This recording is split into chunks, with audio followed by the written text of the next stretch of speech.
This podcast is supported by Talkspace.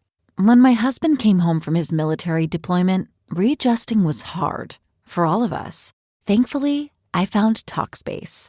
Talkspace provides professional support from licensed therapists and psychiatric providers online.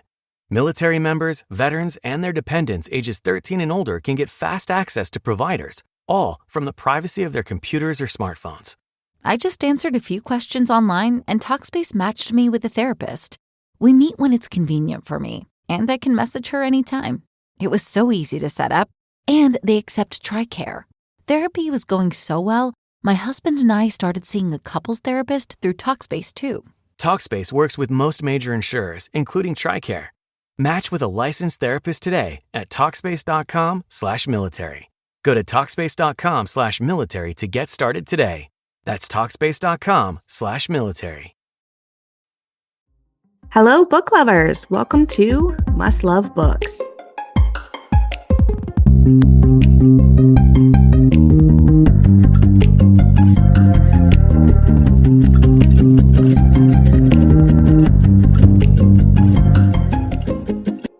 Hello, and welcome back to Must Love Books. Today, I am here with Kann, the author of several novels and award-winning online storytelling. Her favorite stories are the kind about everyday life with just a touch of the supernatural hidden in the details. She lives and writes in dreamy California with her cat. Find her everywhere at Kann Claire, including on her blog Going Forward. And today I'm very excited that we are celebrating the release day of Claire's newest novel, Looking for Love in All the Haunted Places. Hello, Claire. How are you? I'm wonderful. How are you?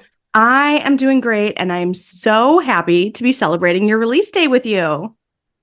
Thank you so much. It's been such a journey to get here, and I have so many stories about like the production timeline for this book, but now it's finally here. I can relax. It actually made it to print. We are a go. So I'm going to have you tell all of our listeners what this new novel is about, and then we can dive into some of those production stories you have. All right. So Looking for Love in All the Haunted Places is about a woman named Lucky who is an aspiring parapsychologist. She has an affinity for the supernatural that's a little different than the average Joe here. And she is just trying to get her foot in the door and has been having no luck whatsoever because she's inexperienced. So when she gets word that there's a haunted house that's pretty much the star of a new reality show, but they're having difficulty filming there, she decides to scheme her way onto the show to investigate. And this is going to be her big debut to the world. But little does she know that both the house and one of her coworkers are going to throw her headfirst into a love triangle, and she has to just kind of find balance between her work and her love and making sure everyone involved gets a happily ever after. I love that, and I'm so excited to read this novel. I love paranormal romance, and as soon as I saw the cover for Looking for Love in All the Haunted Places, I was immediately hooked. I love it. I'm in traditional publishing, so you get some say in the cover. You know, they're like, okay, do you have anything in mind? Do you have any samples? What are you thinking? And so you just give them this big blob of a document, and you hope they can like make something nice out of it. And I got most of my covers, I love almost all of them, but with this one, it took a minute. I saw it, and I'm like, I don't know about this with the rough sketches, and then the colors came in, and there was like a couple of different options, and I settled on a purple. And it wasn't until I saw it in print. I was holding it in my hand and I just started crying. It's like the most beautiful shades of purple. The flowers look gorgeous. I love the house. Like it's definitely like top 3 of my like favorite covers. I love it so much. The biggest compliment, like, and I'm taking credit for it. Like I designed it. I totally did not. But I love like when readers are, will say something like, "Oh, this could be an art print by itself," and I'm like, yes. But covers are art. We should sell prints of this because it's so magical. Absolutely. I mean, yes, book covers are art. Definitely. Especially ones like mine. Yes, absolutely. So why don't you tell us a little bit about your production journey and how you got this beautiful love story out for all of us to read today? So when I signed with Berkeley Romance, it was a two-book deal, and so my first book, The Romantic Agenda, came out, and it was time to start thinking about what I wanted to do. And I only really had like a rough idea. I knew I wanted to do something with like vaguely supernatural, but like not too much. Like in the first, very first draft, the house was a lot more menacing. Lucky didn't have an ability, and her and the lead Maverick, they were just neighbors. And that draft did not go well. My editor very gently told me, so I don't know what we're doing with this, but it's not publishing. So I had to go back to the drawing board. And this is one of the good things about working with an editor is they see some of the things that you don't. And so she was the one who kind of like pulled out that one little thread. She's like, Maverick and Lucky have this really great connection, but Lucky also has this connection with other characters. Is this like an inherent ability that she has, or like what's going on here? And I just really thought about that. And I was like, well, maybe she can have ESP. Like I grew up watching anime, and having espers was like a way of life in a lot of slice of life anime. So I was like, okay, well, I'll just kind of ruminate on that. And then I was working on something completely different.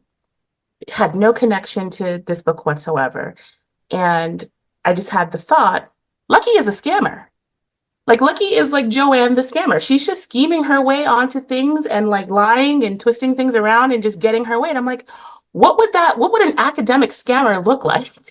And I obviously like calmed it down some, but that was like the thread that got me back into it. It's like she has ESP, she schemes her way onto a TV show because it's going to further her career, and then chaos and romance ensue. Like I got this burst of inspiration in like it was November of 2022, I think, November 2022. By February 2023, it was off to my editor, and I'm like, this book is done. I'm done. I did it. And then I got my editor letter back, and she's like, yep, you did it. We're done. So it's like it got pushed back because it took me a while to find the story, but like now that we're here, very happy with the result. It's one of my favorite things that I've ever written. I love that. Oh, that's wonderful. And you know what? I am so glad that you were able to kind of bring in this little scammer subplot in here, because amazing. Like, how often do we actually, in a love story especially, have a main character who's not necessarily on the up and up with some things? I love that. Yeah, and it was a little bit of a challenge because you don't want to make the main character too unlikable, because that will Yes. immediately work against you. And so me and my editor, we kind of went back and forth about like, okay, we need to tone this down, but I didn't want to lose that core to her character. And so what we settled on is that like all of her plans blow up immediately. Like whatever she tries, fate jumps in and says, no, you do not get to pass go. This is going to explode and you have to deal with the fallout. So I think that was an easy way to ground her and make her relatable. It's like she never gets her way. So she's scheming, but it just never works out. Which kind of adds in a little bit of a comedic element as well. Yeah, and I don't think, like, I personally don't think in the rom-com space, like I don't think I'm particularly funny, but people have said it's funny. Like there's some jokes and some humor. Yeah, I know I tried a little bit. Well, we never think we're as funny as other people find us. So, you're probably a lot funnier than you realize. I hope so. I guess we'll find out. So this is not your first novel to come out. Why don't you tell us a little bit about some of the other books that you've written? You've got quite a little bit of a list here for us. Yeah, so I got my start online, actually. I used to post to Wattpad. And so I always did original fiction. Wattpad isn't just for fan fiction. You can post original fiction. And so I did that pretty much out the gate. So I started writing in 2014. Seriously, I graduated from college and I said, okay, I graduated in December of 2013. I'm like, okay, I'm going to take winter off, take a little Christmas, New Year's break off. And January 1st, 2014, I woke up and started writing my first novel in earnest. And I just like couldn't wait. Like I finished it and I'm like, I don't want to query. I want people to read it now. So I looked into self-publishing, but I'm deeply inherently lazy. And self-publishing is just so much work. And I'm like, okay, well, I need another shortcut. How can I get my work in front of readers? And that's when I found what I called social publishing at the time, but a lot of people took me too seriously. But I'm like, it's just posting your work online. So I went with Wattpad. And then I had a small following there. And then I found a website called Swoon Reads, which was run through Macmillan at the time, under the Fievel and Friends imprint. And basically, you could submit your full completed manuscript, and they had like a little small community of readers and writers who would talk in the comments and chat. But then there were also editors who worked at Macmillan who would read the books and select 3 to 5 per season. And so I started submitting about I think my first submission to them was in 2015. And it took me a while to catch their eye. But then once I did, I noticed they were reading like all my books, because like before they locked it, you could see when an editor added your book to their shelves. So I knew like I was doing something right, but I would never ever get through. And then I decided to try my hand at contemporary. It was a friend and I remember it was NaNoWriMo. And we said, okay, why don't we both challenge ourselves to write a novel? And then before the next swoon cutoff, we will post it online to see if we can get in. And so she made the cutoff. I did not. I actually like made it to the next season. And what do you know? Like that was the book that got me in. And so that was my debut. Let's Talk About Love, which is a contemporary summer romance about a young woman who is in the transition between freshman year and sophomore year. It's that summer. And she's just dealing with her friends and growing apart from them and meeting a new guy and who she works with at the library and just really coming to her own as a young lady. And then I continued on and wrote a couple more YAs. And then in 2020 was the year that really took me from just a little tiny baby writer to like, I don't want to call it the big leagues, but it kind of felt like that. That was the year I got a literary agent. So typically you write the book, then you query for an agent, and then you get the pub deal, hopefully. I went completely backwards. I was publishing online. I got a publishing deal on my own, published books on my own, and then I got my agent in 2020 after I'd been at it for a while. And then within 2 months of signing together, we sold the middle grade series, which is Sweethearts. It's about 2 matchmaking cousins who live and work, and I say work very loosely, they're training to become full-blown matchmakers in arms out of their family's hotel in San Francisco. And then I'd say like another 5 months later, it was 5 months later or so, that's when I got the deal with Berkeley. And so it was just like completely changed my life.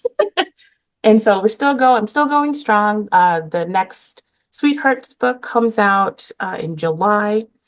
And I'm going to have another Berkeley romance, hopefully coming out in the next year or so. So I'm just really rolling along now. And I've also done some anthologies, so I've been experimenting with short stories. One of the things that I look back on is when I began writing, it was in earnest. I wanted to be published, so I never really had that time to just kind of experiment and see what my writing flow was and find my own community. It's like I just went straight for the trenches. And so I feel like I'm experimenting in public. like like all my experiments are like published books, and I'm still kind of finding my way and seeing where I can fit. And I'm always open. I'm always reading and researching. Like I have my eye on cozy mysteries next, and who knows? Who knows what this career is going to hold for me? But I definitely know like I am going. I am not done, and there's definitely going to be more for me. Maybe there's some different pendings. Who knows? But I think experimenting in public is a great way of putting it. And, it really allows you to kind of be a little versatile and explore new writing styles and new genres. I love that. Yeah, I've been having, it's honestly, it's nerve-wracking, truly. Because you never know, and you're trying to build up a readership, but if your readership doesn't know what to expect from you, it's like it becomes a little bit hard.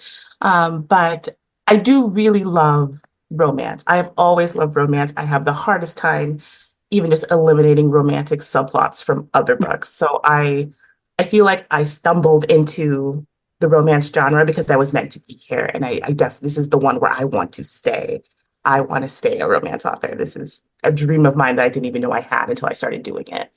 Well, and we are all happy to have you here in the romance sector of life.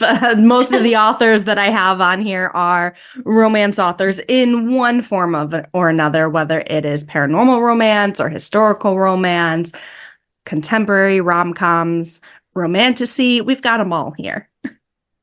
Yeah, and there's so much. And I think that's why I'm so drawn to romance is because you truly can do anything. Truly. Yes. Yeah, there's no wrong answer when it comes to romance because any kind of genre can be included, especially when we get into those genre bending styles. You know, now we are starting to get some horror romance in here, and I've heard like so many new terms popping up like romantasy, where not only are you bending the genres, but we're even creating like new titles for these type of genres. Like I saw like horror rom as a new thing that's coming about, and I love it. I'm like, let's just mix up everything. And I feel like that's what I was trying to do is I had for looking for love in all the haunted places, I had my eye on a horror romance, but this was like, 2 years ago. So obviously it wasn't time. I was too far ahead of my time. So I'm pretty happy with landing in like the supernatural space. Absolutely. And it kind of, the way I see it is the romance genre is like a buffet. You can take a little bit of everything and leave what doesn't work for you. And we can all kind of experiment and explore different things within the romance sphere of literature. Absolutely. One of the reasons why I want to begin self-publishing under a different pen name is for that reason. I want to start experimenting in private. Like I'm so ready just to see where else I can go in my creative journey and just really flex my skills. But like I don't think I necessarily want people to like know it's me doing it. Yeah, not yet. Not yet. Yeah. I feel that I really do. So I would love to dive into Claire Kann's fun facts you've learned as an author. I love that you included this and it's such a cute little list. I'm like, we have to talk about some of these. Totally. Fun facts I've learned as an author. Like this list was so fun to come up with because I was thinking like what would be engaging for listeners who are both readers and writers.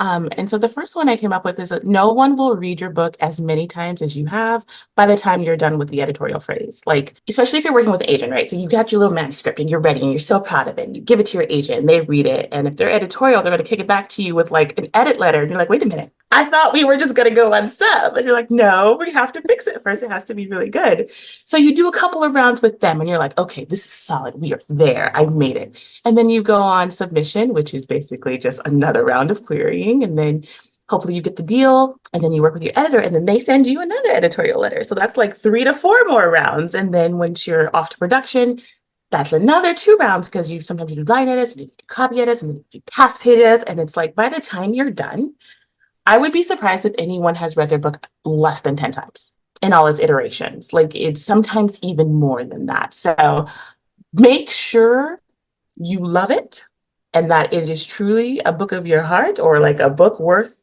the money they're paying you to do it because you will keep reading it. And then the thing is, though, you're going to forget it. You will absolutely forget every word that you wrote in that book.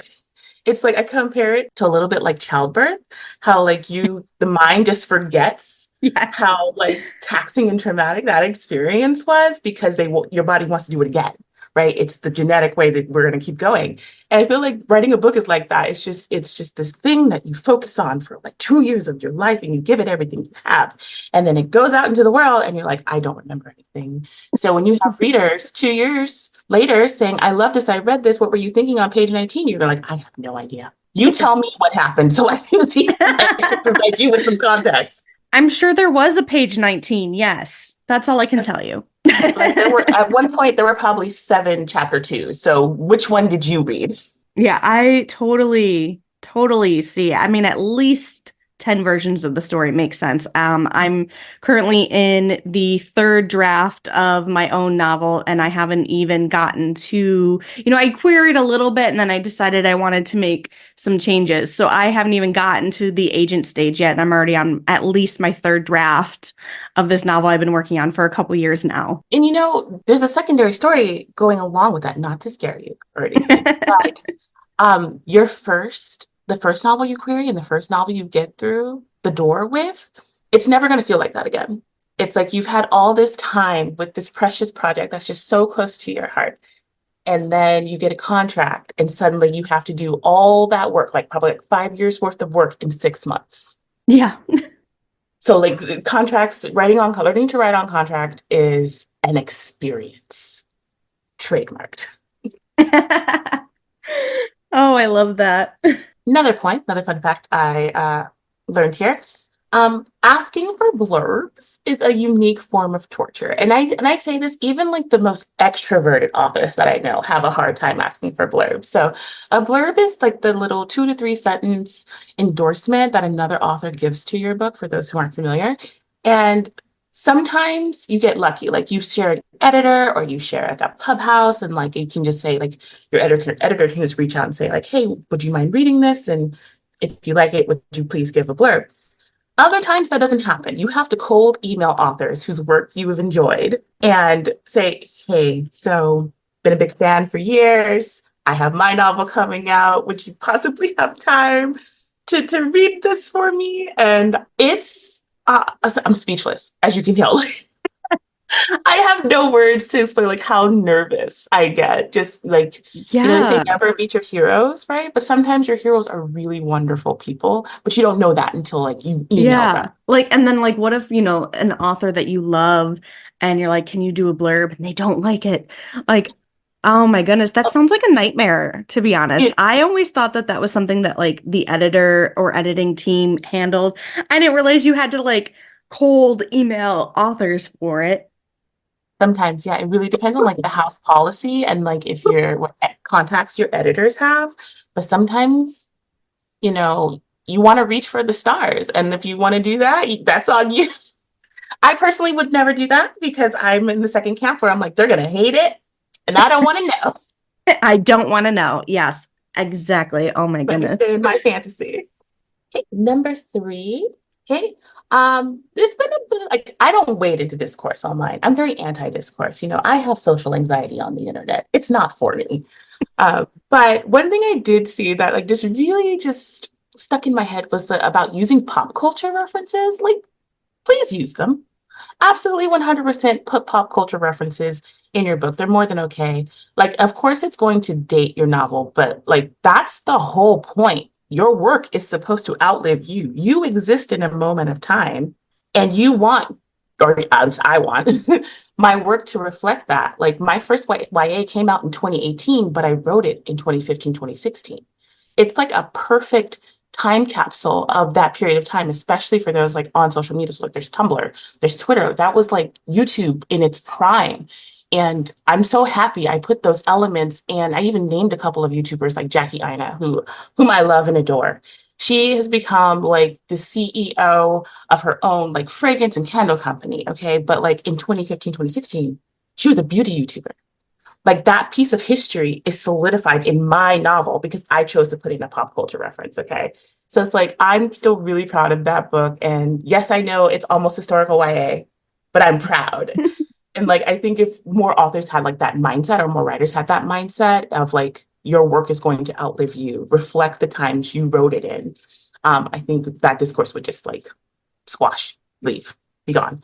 Being cringe is okay. Embrace the cringe, embrace the Yes. earnestness. Embrace the cringe. Absolutely. Love it. Okay, number 4. So requesting galley copies. Okay, so for this one, I wanted to just speak specifically to like the bookish influencers who are always like nervous about requesting galleys or arcs from pub teams. Like when you cross that barrier from like bookish influencer or just someone who posts about books to being an author, because odds are good you're probably a writer too and you want to be published. Like that anxiety kind of goes away. You can just be like, hey, lovely editor, I notice we have this book on our roster that we work on together because I am one of your authors. Can I please have a copy of it? They're gonna say yes. They're gonna just give me the book. Now, I don't, just a little disclaimer, I don't think this applies to like big name authors like Emily Henry. Like I'm pretty sure if I went to Berkeley, I was like, hey, can I get a copy of that Emily Henry? They're gonna be like, no. That's not gonna go as well. But like it's a great way to find other people in your season or other authors in your season. So you have like a connection point. So I'm what I call like a stealth reader. I just go on NetGalley. It's my name, with my email. And so when my pub team sees that, because usually with NetGalley, there's one person actually approving. If you're not on auto approve, there's one person approving all of the arcs that they will release to readers. And so like it's my name, my email, my picture, and I just request the ones I want. And like I get them, I read them, I stealth review them, usually, 5 stars all the time. I only give reviews to books that I find are 5 stars because I'm trying to, build that rapport with my colleagues. And it's just an easy way to give back without the pressure of it being like a blurb. Okay, so don't be afraid to like ask your team for a galley. I love that. Next one, aspiring writers. Not to scare you, but I like being realistic. I like to lean more into realism than optimism. And I think this is something that we don't really talk about. But, the querying process never stops. Big publishing just rebranded it as submission. So like you query for an agent, your agent is going to query editors with your book. It's the same exact process. You will still get rejected. It's never going to stop. And there's this myth going around that you only really need one yes. And that's 90% of the time, that's not true. So let's say you get your agent and you pitch to editors. If you pitch to, let's say, like a senior editor or an executive editor, you might only need one yes when you get to acquisitions. But if it's a newer editor looking to build their list and they're really enthusiastic about it, they have to get several guests and several people to read it on their team to make sure that everyone involved is really looking for it. So like I get rejected all the time. You get to acquisitions and the editor you spoke to is really excited about it, but they can't get it through. They can't get the yes that they need to tell you yes. And that's just going to continue. It's all a part of the process. And the end goal, right, is to share your work. The end goal is to become published and have a book on the shelf or on the internet.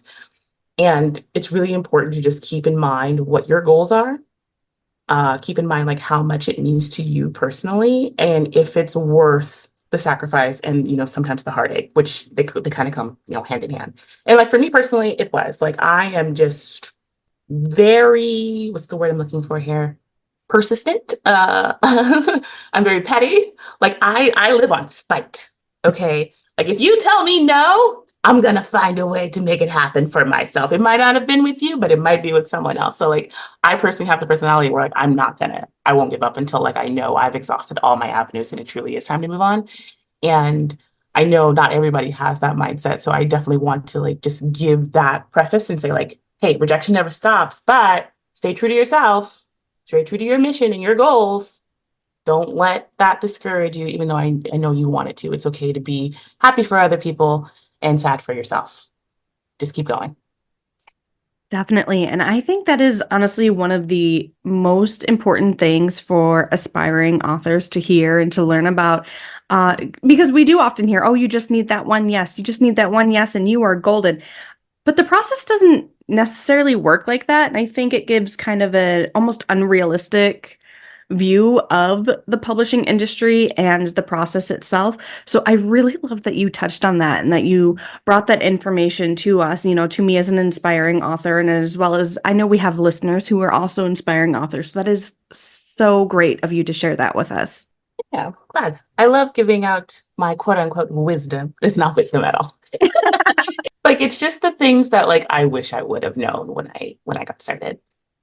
So speaking of festivals and events where you get to meet and talk to readers is one of the best parts of the job. So I am an introvert. On top of that, I do have generalized anxiety. But I don't, and I only truly experience social anxiety on the internet. I don't experience social anxiety in person. So going to festivals and events and like panels is like to me. I love it. I love meeting people. I love when they come and talk to me at my table when I'm tabling. I love signing books. The best part of the job is the creative process for me, like writing. I love writing and I love creating stories. And when I realized that there is a second part to the best part of the job, it solidified that this is truly the career I want, because I am a writer whose intention has always been to share. Like I feel incomplete if readers aren't engaging with my work. Like that is the whole point of this for me. That's where I derive my joy and why I want to continue doing it. And I know for some people who are like anxious like me, the thought of having to meet people and having people potentially like be mean or nasty to you about your work is enough to make you not do it. And it's very hard to block out the negativity. Like I, for one, have been known to spiral. One negative review can like ruin me for a week. Okay, I understand. But there are these moments, and for me, it's like, meeting readers in person that really just have the potential to like outweigh that. There's nothing like seeing someone walk up with the entire Kann collection, all of the books I have ever written in this stack, because this is the first time they've ever got to meet me. And they want me to sign all of them. Like I have been known to cry. I will burst into Oh. tears. I'm giving hugs. I give like presents. I'm so grateful and thankful when anyone chooses to pick up and engage with my work. Like I feel like I need to give back as well. And I found that like a large part of my readership is not online. They're like me, they're just living their lives off the internet. And for them to take the time out of their day and their busy schedules to come see me really truly means the world to me. That's part of the job. That's honestly really beautiful. Do you know if you have any like upcoming festivals or events that you could share? Yes, so I am for sure doing two this year. I will be at Steamy Lit Con in August. That's in Anaheim. And I will also be venturing to Milwaukee for the first time in my life to attend Romance Con in September. So Romance Con is it's the very first, it's the inaugural convention. Okay, so things are probably gonna go wrong, but it's gonna be a good time. So right now the roster is a mix of like YA and adult romance authors specifically. There's like going to be panels and tabling, and it seems like it's going to be a really fun time. It would be so great to meet you if you come. If you just got to Yeah, come, tickets totally. are available for anybody listening as well. If you are a romance reader and you can get to Anaheim, I highly, highly recommend Steamy Lit. 100%. All right. Definitely.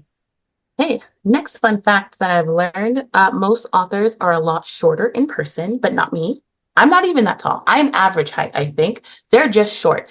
So there's nothing like walking into like the green room and then like looking around and realizing you can see over the tops of everybody's head. I I'm one of those short authors. I am 5'1" and a half. I love it. And it's just so shocking because it's like, oh wow. Why And are like we all that's so short? and I don't know what it is. And I'm thinking maybe it's just because like we're writers, so we're not like naturally drawn to like being athletic and athleticism stuff. Like we're just built differently. And so we just automatically are just made for typing. We're authors. We're built different. Yeah. And like I think I'm in the middle. So I'm like 5'7 3/4, right? I didn't quite make it to 5'8". So like I have like the athlete genes that I just never engaged with, but I went the creative route instead. So I think that's what happened with me. And there's my That's cat. hilarious. Okay, and then last fun fact is most authors are just as nice in person as they are online. So, the way social media is set up is you see patterns. You see people in the comments, you see people like engaging in posts, and it's a lot of like, oh my God, I love this. This is so wonderful. This is so great. But like there's no real genuine conversations happening until you go to places like Twitter and now Threads, right? And they seem like they'd be nice people, but you never really know, right? You never really know about anyone. And it's been my experience that most authors are just like very lovely people. Like we're all, for the most part, we're all in this together and we all have each other's backs and we all want to continue to have like this sense of community because so many of the author reader events disappeared because of the pandemic. And so we really were regulated to like the online space and um, they're slowly trickling back in. But for authors who like debuted like in the middle of the pandemic, they didn't get to have that experience of meeting people in person. And for those who are coming up after, there's this divide of like, you know, there's author space and there's a reader space, and never shall the two meet in the middle. Like readers very much don't want authors in their space, which I respect and understand, like completely 100% understand, because there's like a power imbalance. But when you're at a convention, you're kind of on like neutral ground, right? And it's your time. You get your like, depending upon, how big the author is, you get your like 2 to 3 minutes of like engaging with them, and like your chance to tell them all about like what their work means to you. And, you know, depending upon like, the authors, like, um, what they're going through, and like, what their current attitudes are like, but most are going to be like receptive to that. That is going to be like a very special moment. And like, never be afraid if you're at an event to like take the time to go meet your favorite author. Take the time to go say hello. They are going to love you for it.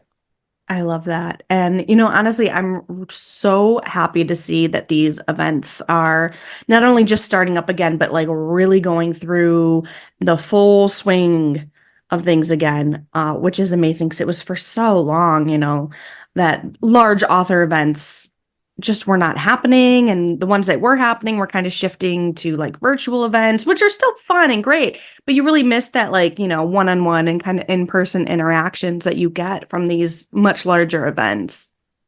Absolutely, 100%. Like I know for me, I had just gotten started. So my book came out in 2018. I had a second book in 2019, and then we were in the house for 3 years. Yep. So I didn't get a lot of time, and it wasn't really until Steamy Lit, which is why I recommend it so heartily, that like completely changed my mind on like in-person events. It was like, oh, this is what it's supposed to be. Like I did miss this. Absolutely. Well, we are starting to run out of time here. This has been so much fun and so amazing. I cannot wait to see you at a future author reader event. And congratulations again on your release of Looking for Love in All the Haunted Places. So everyone go and check it out today. Thank you so much. It was so fun being here, and thank you to everyone who picks up my book and reads it and maybe gives it a review if you enjoyed it. Or even if you didn't enjoy it, I'm not going to say it. It's fine. Speak your truth. Speak your truth. I truly do appreciate anyone though who takes the time to just, give me a chance. I'm still kind of an up and comer, and all support is welcome and definitely appreciated. Thank you everyone for listening. This has been Must Love Books. You can find us on Instagram, Facebook, and Patreon under @MustLoveBooksPodcast. Thank you and happy reading.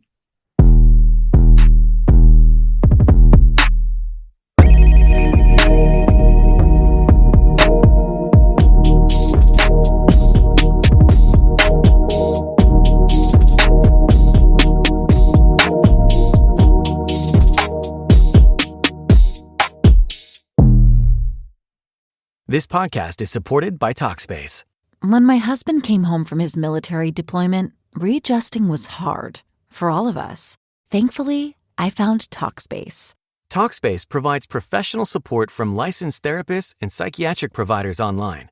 Military members, veterans, and their dependents ages 13 and older can get fast access to providers, all from the privacy of their computers or smartphones. I just answered a few questions online, and Talkspace matched me with a therapist. We meet when it's convenient for me, and I can message her anytime. It was so easy to set up, and they accept TRICARE. Therapy was going so well, my husband and I started seeing a couples therapist through Talkspace too. Talkspace works with most major insurers, including TRICARE. Match with a licensed therapist today at Talkspace.com/military. Go to Talkspace.com/military to get started today.